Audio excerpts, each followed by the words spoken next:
Hello world, it's Kelly. I'm here to talk to you about one way to address better blood sugar control when you're dosing insulin.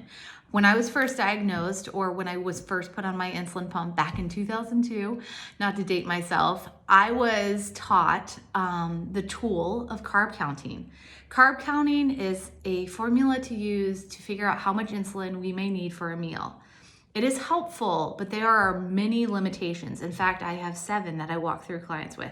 Today, I'm going to talk about one of those limitations, and that is that when we eat high protein meals that are low in carb, we need to calculate insulin for protein. Our body is always seeking glucose for energy, and if we are not consuming carbohydrates, our body will turn protein into glucose for fuel. So I'm actually going to use as my model of how to explain this some meals I just ordered from Metabolic Meals. They actually have a diabetic friendly line, and they make my blood sugar so easy. And I'm a little burned out at this time in our lives with the kids home and working and homeschooling to do all the things. And these have been so clutch. Metabolic Meals, I actually have a link in my Instagram profile if you want to check them out. But so an example, so this first meal that I have sitting in front of me is chicken marsala with green beans, and the total protein is 55 grams, which is a pretty high protein meal, and the carbohydrates are only 13. So if I were, back in the day, just sitting down to carb count, I would say, oh, I need less than a unit of insulin for this meal. And I would take that unit, and hours later, I would be very frustrated because my carb counting didn't work. And that's because I never understood that protein needs insulin coverage.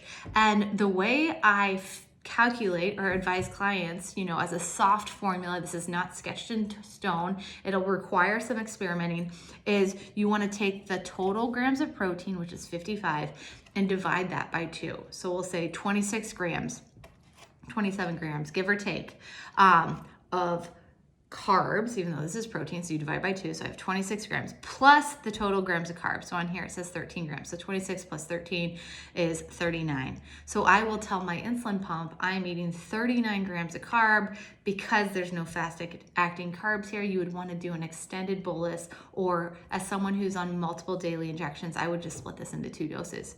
But that's one way to understand how to better carb count, but covering your meal, the protein needs. I hope that makes sense. I have 6 other tips on limitations of carb counting. If you like this information, let me know.